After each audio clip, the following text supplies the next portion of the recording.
les médicaments pour améliorer l'érection, les comprimés qu'on prescrit pour améliorer l'érection, font partie des 3 médicaments qui sont les plus contrefaits au monde. Alors pourquoi c'est contrefait avec les médicaments comme le Valium, par exemple, qui est très contrefait, et d'autres somnifères. Par exemple, les médicaments comme sildenafil, tadalafil, vardenafil font partie des médicaments pour lesquels on trouve le plus de contrefaçons sur Internet, simplement parce que les brigands qui font la contrefaçon, ils ont compris que c'est très demandé. Et comme c'est gênant pour les gens d'aller en pharmacie, ils se disent, tiens, je vais vendre de la contrefaçon sur Internet. Et c'est vraiment un fléau. Et c'est pour ça qu'on passe notre temps à dire, il faut passer par des systèmes fiables. Si c'est une téléconsultation, oui, le médicament peut être livré à domicile, mais il faut... Oui, c'est ce que j'allais dire. Ouais. Voilà, c'est une pharmacie officielle qui livre. D'ailleurs, il y a la facture de la pharmacie. En tout cas, acheter directement sur Internet, puisqu'on parle des médicaments. C'est dangereux. Oui, c'est dangereux. Alors, je le sais, je sais qu'il y a beaucoup de gens qui ont déjà acheté des médicaments sur Internet et qui disent « mais ça a fonctionné pour moi ». Oui, on sait qu'il y a quelques contrefaçons qui fonctionnent. Pourquoi on dit que c'est dangereux d'acheter des médicaments sur Internet? Il y a 2-3 raisons pour ça. Premièrement, on n'a pas la certitude du dosage qu'ils donnent.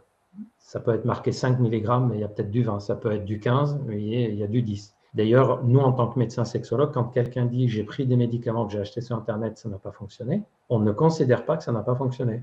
On considère que ce n'était pas les bons médicaments. Ouais. On ne sait même pas ce qu'il y avait dedans. Donc ça, c'est la première chose. Deuxième chose qui est dangereuse, c'est qu'on ne sait pas si c'est indiqué pour nous ou pas. Il y a quand même des indications, même si c'est des médicaments fiables, et il n'y a pas de, quand c'est prescrit selon les règles médicales, on n'a pas de souci avec, mais à condition de respecter la règle médicale. Sauf que soi-même, on ne peut pas savoir est-ce que je suis dans les critères où je peux en prendre. Il y a une troisième raison pour laquelle on dit que c'est dangereux, c'est qu'on se prive du diagnostic. D'accord, j'ai un problème d'érection. Je vais acheter un truc sur Internet. Mais pourquoi j'ai le problème d'érection?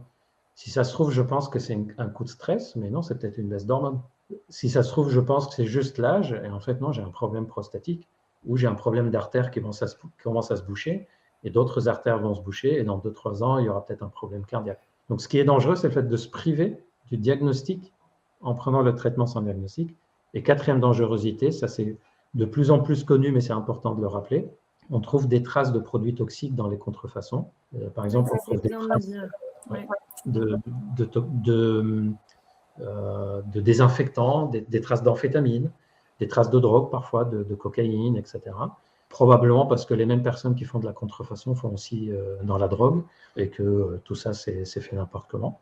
Donc voilà, oui, c'est déconseillé pour ces différentes raisons, fiabilité du traitement, risque de ce qu'il y a dedans, et même si ça fonctionne, mais quelle était la cause? Et puis, il y a une autre question. Alors, toutes les personnes qui ont acheté sur Internet et qui disent « mais moi, ça a fonctionné pour moi », il y a une question à laquelle ils n'ont jamais la réponse. J'ai acheté, ça fonctionne. Maintenant, je fais quoi? Est-ce que je vais continuer à en prendre? Est-ce que dans mon cas, je dois en prendre à vie? Est-ce qu'il y a moyen de les diminuer?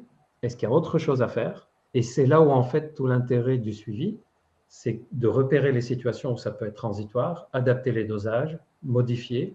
Et même si on a pris un comprimé ou deux et ça a fonctionné, je vous assure, la question que tous les hommes se posent dans ces cas-là, c'est « et maintenant, je fais quoi ?»